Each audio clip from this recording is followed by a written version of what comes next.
Fire is one of the greatest hazards at sea. Most fires start as small ones. The larger they become, the more difficult they are to control.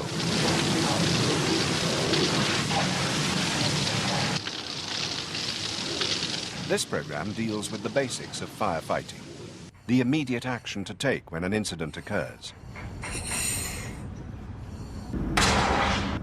With fire extinguishers and their general uses, and with general firefighting techniques. There are three main elements in a fire: fuel, heat, and air. Successful firefighting means removing one or more of these elements as quickly as possible. Effectively, this puts out the fire. Removing fuel is fuel starvation.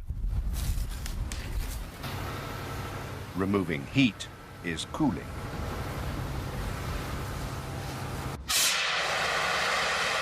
Removing air is smothering.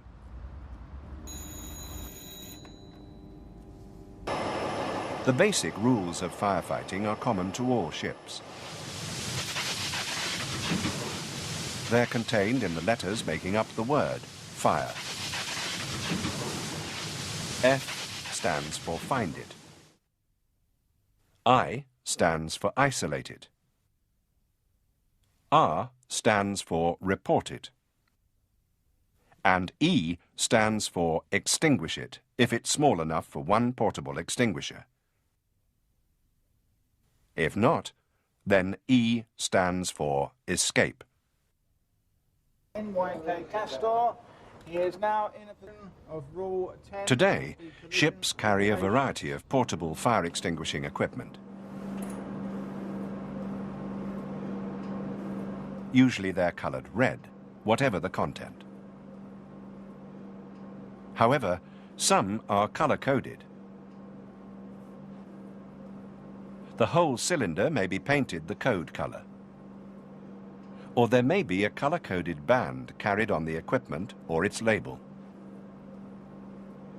In all cases, they should be operated strictly in accordance with the maker's written instructions displayed on the extinguisher body. In accommodation areas, the most commonly available are water extinguishers. Water extinguishers are very suitable for dealing with fires involving carbonaceous materials. This includes wood, paper, and curtains, the sort of things you see when you look around the average mess room or cabin.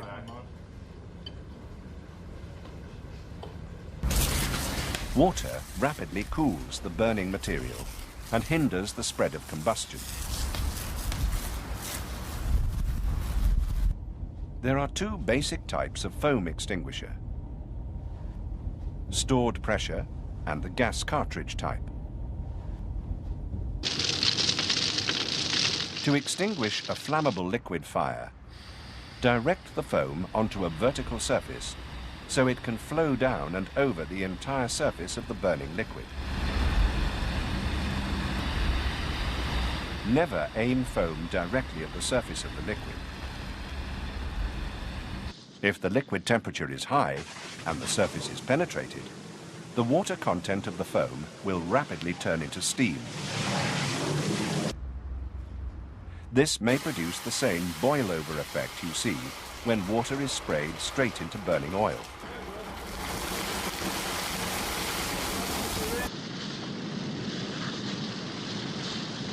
AFFF, aqueous film-forming foam, has considerable penetrating power and is particularly effective on flammable liquid fires.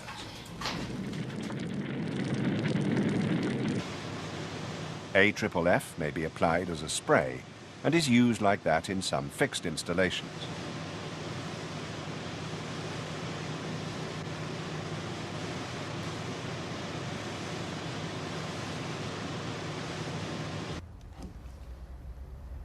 The foam extinguishers are easy to recharge with ready-mixed foam material.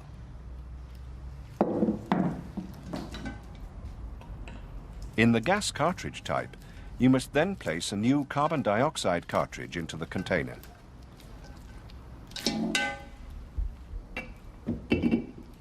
As with any pressurized extinguisher, make sure that any remaining CO2 charge has been completely released before dismantling.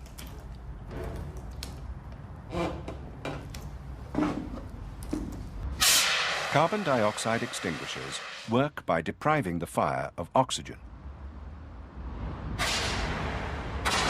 CO2 extinguishers can be stopped and restarted as required. The charge may last for about half a minute, depending on size. CO2 is an asphyxiant and will not support life, so use it with caution in very confined areas. CO2 extinguishers are most often used on fires involving electrical equipment. CO2 has some effect on flammable liquid fires, but may not be effective on carbonaceous fires.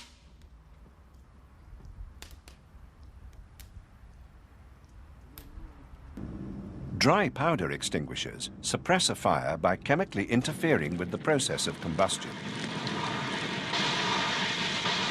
It acts as a flame inhibitor. Normally, you would tackle liquid or gaseous fires with dry powder. They may also be used for other types of fires, depending on the powder type shown on the label. There are also larger types of powder extinguishers, ranging from a 23-kilogram trolley up to a 67-kilogram wheeled unit for use in the engine room.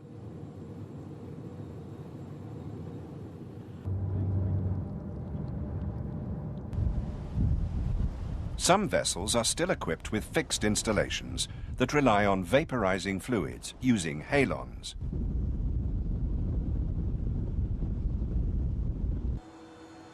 These include BCF, or Halon 1211, and BTM, known as Halon 1301.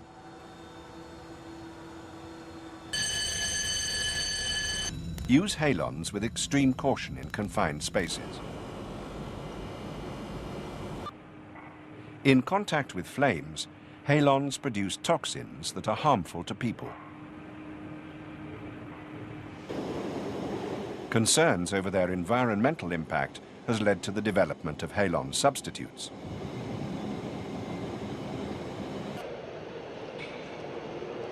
Recent years have seen the introduction of high fog systems for use in confined spaces. These propel microscopic-sized water droplets into the fire area, where they absorb energy by cooling air and fire gases.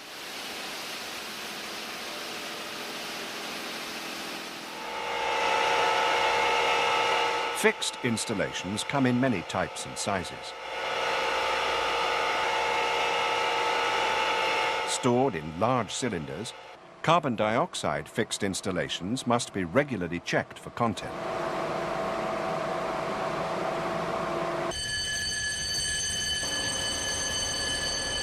In the event of a serious fire in an engine room or cargo hold, where the safety of the vessel is threatened, then the fixed installation should be used sooner rather than later. Passy, you're receiving me.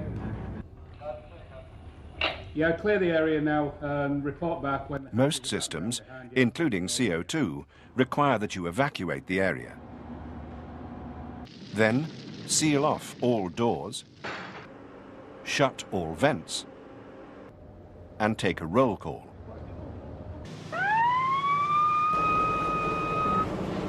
The CO2 is then injected into the area concerned. Boundary cool to ensure all the heat is dissipated before venting the space, or reignition will occur.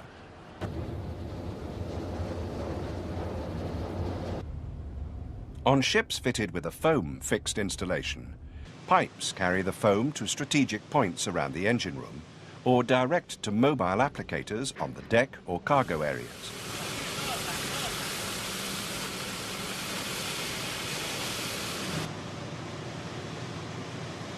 High expansion foam, expanding up to 1,000 volumes, is sometimes carried for large enclosed spaces, such as cargo holds, peak stores or pump rooms.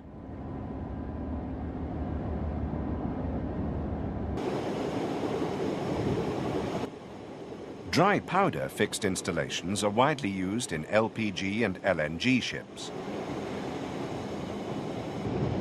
Their characteristics make them especially suitable for fires involving liquefied flammable gases. Where the large container ship coming down the main channel, Of course, water is the most abundant firefighting medium available at sea. However, it must be pumped to the hydrants. At least 2 main pumps should be available for this purpose.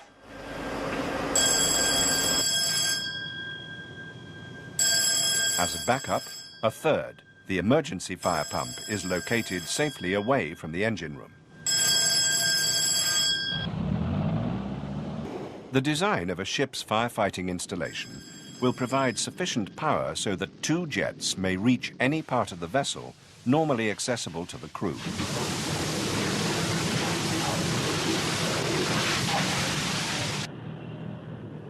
Store hoses correctly rolled up. The 2 most common methods are on the bight, often called the Dutch roll,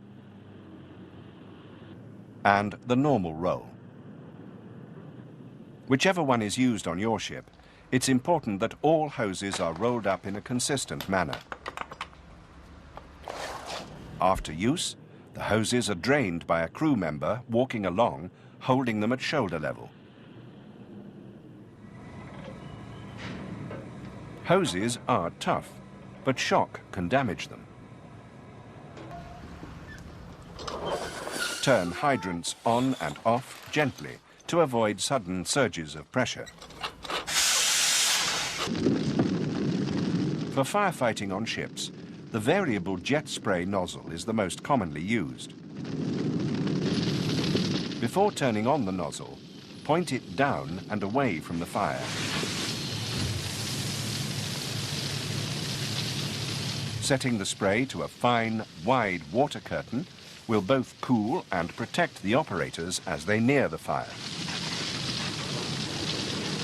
The nozzle can then be turned to concentrate the water into a spray with an arc of about 60 degrees.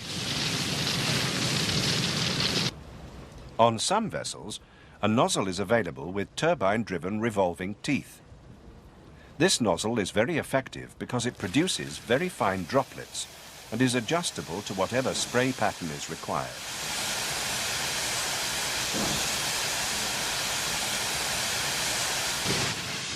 The finely divided drops of water in the spray serve 2 purposes.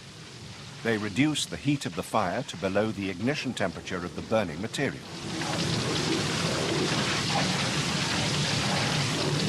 In addition, the blanket of steam helps seal off the fire.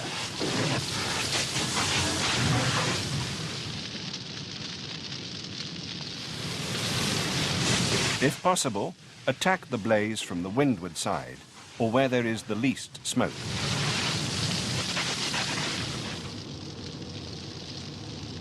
Before opening the door to a fire area, feel the heat of the door with the back of your hand, up and down, and then the handle.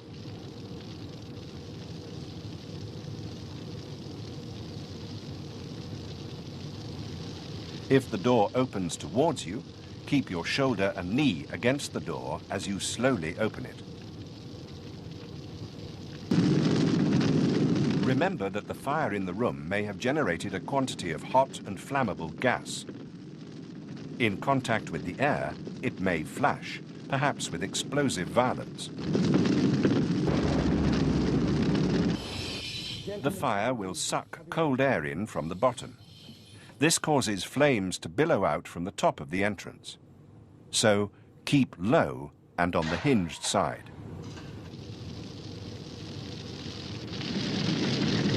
If a door to a fire is open, close it.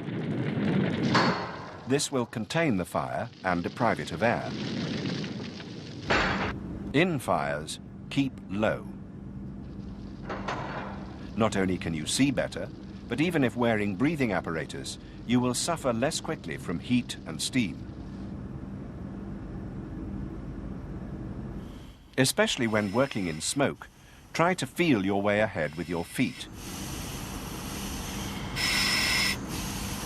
Keep them flat on the deck, not lifted up as in normal walking. Before you advance, feel the space in front of your face by waving your free arm up and down in front of it. Always keep contact with your teammates and with the bulkhead to avoid being disorientated. To search a larger space, keep contact with the bulkhead, hold hands, and stretch out feeling forwards with your feet. Turn the hose off from time to time to allow the steam to clear. This improves visibility and reduces humidity.